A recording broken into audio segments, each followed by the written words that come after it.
The Rams are looking into getting new practice facilities out in the Woodland Hills. We're going to talk about what they can look like. We're also going to discuss the Rams defense being the cheapest defense in the NFL, what that means, as well as a guy who seems to be just as inevitable as Thanos for the Rams to draft in the upcoming draft this year. All on today's episode of the Rams Digest. I'm your host, Joshua Giron. Remember, if you guys are not subscribed to the channel, do me a favor. Press that subscribe button now. Roughly 74.3% of you guys are watching the videos, but you're still not subscribed to the channel. Do me the favor. Press the subscribe button so you don't miss mostly daily Rams content here at the Rams Digest. I was out of town this past weekend. I did try to warn you guys. I hope you guys watched the video last episode. But I was out of town for the last 4 or 5 days out on the East Coast. So if I look a little tired, I apologize. I woke up at 2 o'clock PST this morning, technically speaking, and it's 8:25 PST. So I'm a little bit tired for sure, but I'm excited to be back making daily Rams content for you guys, hopefully the rest of the offseason. As first things first, something that I came across my feed over the weekend actually while I was on vacation, new practice facilities for the Rams. What are we really discussing here? Well, apparently ownership and the team wants to kind of take an interesting route and perspective into making a new facility for the Rams out in the Woodland Hills. And so here's Rams' new headquarters to be centerpiece of ambitious Warner Center development project. And so overall, I do want to emphasize this is just artist renderings. This isn't exactly what the things are going to look like, but we're talking about over 30 miles or so around there northwest of Inglewood.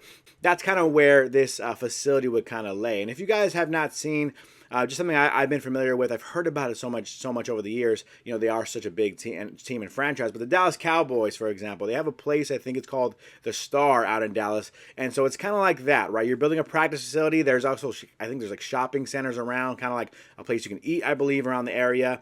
And so overall, I think that's kind of what the Rams are shooting for with this new facility here. And also I'm hearing that there's going to actually be concert venues. Nothing crazy, but a couple of maybe 5,000 or so people could fit into these smaller concert venues. The Rams can kind of host, or not Rams in general, but the Warner Center in general can kind of host some concerts and get some people to the area. And then overall kind of have this large shopping center idea going around the Rams practice facility. Now, in terms of how far it is, I get it. A lot of Rams fans maybe in the heart of LA, Inglewood in general, just more like closer to the city, downtown. This may be tough to get to for most fans, but I think it's a cool tourist attraction. And your Rams fans that aren't from LA are going to want to fly in and check this facility out, I think. Also a place that Rams fans in general can kind of make a drive to, and not too far necessarily. It would be probably a day if you're going to go out there. But overall, it seems kind of interesting. So we'll pull up some details here to see what they're actually talking about. And this comes to us from the Los Angeles Times, actually. This is written by Sam Farmer, staff writer for the Los Angeles Times. And he says, Rams owner Stan Kroenke plans to build a state-of-the-art team headquarters as part of a residential and retail project at Warner Center in Woodland Hills that could cost more than $10 billion. Kroenke and the global architecture firm Gensler plan to submit its proposal to Los Angeles city officials within the coming weeks, which is why we're kind of seeing these artist renderings, these ideas, that we're hearing about it now because they're actually already going to talk about possibly pitching these ideas to the city council and talk to the city of Los Angeles in general and try to see if we can get these plans kind of going through. So kind of adding this would be intriguing for fans, but nothing really too crazy, I don't think. Here's one more little photo rendering of what it could be kind of transformed into. Here's an artist rendering, proposal, retail, and resoresidential project. So, we're talking about a lot of, people are going to live in there, and there's going to be a lot of, expensive housing, I'm sure, but also, some cool retail stores, things like that, restaurants, all that good stuff that you can kind of visit as a Rams fan to kind of, just, again, enjoy the area in general. So that's all pretty cool stuff. Nothing really too crazy in terms of the team specifically, but I just wanted to make sure I acknowledged it. Kind of an interesting storyline to kind of take a look at and follow through for the next coming 5 to 10 years, probably. Moving on from that, cheap defense. What are we talking about here? Well, the Rams, just generally speaking, they are a cheap defense this year. They're actually the cheapest in terms of how much money they're spending, cap space they're spending on their defense. And we kind of knew that, right, going into it when we're talking about the rookies, the young players, the second-year players on this roster. The team is really, really young. And so once again, the Rams have the NFL's cheapest defense in 2025, and it's not close, coming to us from Cameron DeSilva from the Rams Wire. And, again, kind of what we expect from the Rams. We know how much money these guys make, these rookies, how many rookies they have on the contract, or guys they have on their rookie contracts this next upcoming year and next upcoming couple of years. You're not paying Kobe Turner yet. And so overall, this Rams defensive line entirely is pretty young. And we're talking about a pretty cheap contracts, right? So look at the defensive line. They are 31st in terms of how much money they are spending annually on the defensive line. $12.55 million. Edge rusher, they're 32nd, so last in the NFL, 9.16. So overall, that whole D-line in general, right, basically last. Linebacker as well, last, which is not what we kind of want to see, actually, because I think many Rams fans want to see them go get a linebacker, maybe spend a little bit more than $1.2 million, but so far that has not happened. Cornerback, surprisingly, actually, is interesting, as you can see here at the bottom, Cameron DeSilva noted, because, that's not really the most heavily greatest position group on the defense. It's maybe one of the holes on the defense, right? They are top 12 in the NFL in terms of spending there, and top 25 in the NFL in terms of safety position. So overall, obviously, you see the breakdown here, $9.2 million cap space on Darius Williams, and so that's kind of where a lot of the money's coming from for the cornerback position. But overall, the Rams are in a position where their defense is very cheap, but also very good, and so that's why we keep talking about this is kind of the chance for the Rams to, while you have so many cheap players under contract right now, take care of business sooner rather than later. Try to see if you can win a Super Bowl now, so that way we can compete and take advantage of the fact that your team is so cheap right now on the defensive side of the football. That's why they spend a bunch of money on Devontae Adams, why they were okay doing so as well, and why I think they are looking towards the draft to really build out this team as much as they possibly can, maybe post-draft as well, still sign a couple of guys, hopefully linebacker, hopefully cornerback, so you're not relying on rookies necessarily, but overall I think we can trust the Rams are moving towards a good direction in terms of this defense, because overall, again, cheapest defense in the league, but also one of the best defenses in the league, especially in terms of that pass rush, right? So very, very intriguing stuff there. Last but not least, before we get into trivia of the day, inevitable. Is this guy inevitably going to be on the Rams? I'm starting to kind of fear this, and I don't want to kind of say anything super negative because I don't want to act like I don't want this guy, I don't like this guy. I am a little bit nervous about this player. I don't know how good this player is going to be. I would be intrigued if the Rams draft this player. I just don't know if I'm super excited about the Rams drafting this player. But here we go. Here's what we're talking about.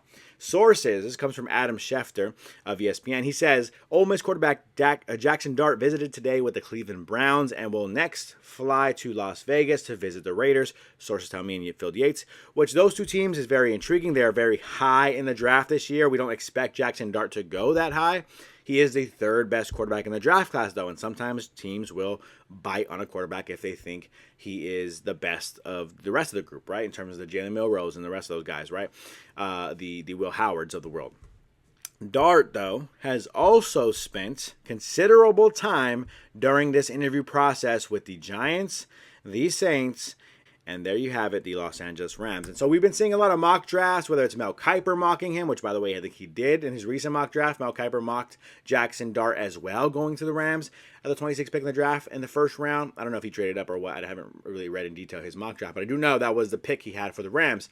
And so you have a guy like Mel Kiper saying this is happening. A guy like Adam Schefter saying, hey, the Rams are spending considerable time, or there has been considerable time spent around Jackson Dart and the Rams in terms of a top, 4 or 5, top Rams are top 5 team rumored to be having conversations with this guy. So is he the inevitable option at quarterback for the Rams? I keep saying this to you guys. It's either going to be Jackson Dart, Quinn Ewers, or Kyle McCord, I think it was, from Syracuse. I think one of those three guys is going to be on the roster, and I have a feeling right now with all these rumors, the way they are going, if he is not taken super high in the draft, like to the Raiders or to the Cleveland Browns, which the Browns would be ridiculous to draft him, right?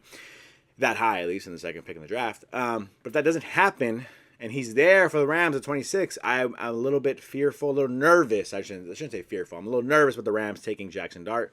But I'm intrigued by that. I just don't know. I want the Rams to be good now. I don't really care about the future quarterback right now at this moment. I want them to win a Super Bowl now, right? And so that's kind of where I'm at. We'll see. Is he inevitable? We'll have to wait and see. Let me know how you guys feel if the Rams take Jackson Dart in the first round of this year's mock draft. Let me know in the comments down below. Last but not least, trivia of the day. My favorite part of the episode, I give you guys a trivia question. You guys give me your answers down below in the comments. Whether you're right, whether you're wrong, I'll give you a shout out on the next episode of the Rams Digest. Last episode was a couple of days ago, I will say, and the question for that trivia of the day was this question here. En route to The Pro Football Hall of Fame, Joe Schmidt was a dominant middle linebacker for what NFL team? The multiple choice options were, was it A, the Chicago Bears? Was it B, the Cleveland Browns? C, Los Angeles Rams? Or D, the Detroit Lions? We had a couple of people play along last episode. I appreciate these two because they've been playing along every single episode. Shout out to Brian B. Shout out to Floyd. Appreciate both you guys. Cleveland Rams is crazy, Brian B. I have to say that right now off the bat, that is a crazy guess. That is cheating. That is not fair. 4 days ago, I get it. You probably forgot you even typed this out. But Cleveland Rams is crazy. So I'm not going to give you credit, even if it is one of those two.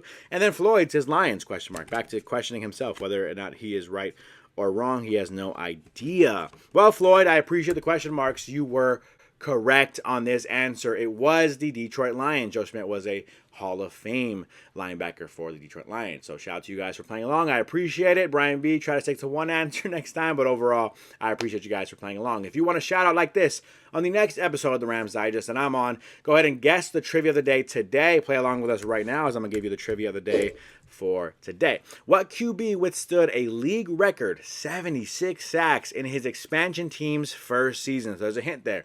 Played for an expansion team. It's his expansion team's first season. And they gave him 76 and a league record at the time. League record 76 sacks in his expansion team's first season. What quarterback was that? Was it A, David Carr? Was it B, Kerry Collins? Was it C, Mark Brunell? Or was it D, Tim Couch? Those are your multiple choice options. Give us a guess down below. Whether you're right, whether you're wrong, I'll shout you out on the next episode. Other than that, that's going to do it for me on today's episode of the Rams Digest. It feels good to be back. I'm excited to be back. We'll talk maybe some mock draft stuff tomorrow on today's on the episode of the Rams Digest. That's going to do it for me on today's episode. I'm your host, Joshua Giron, and I am out.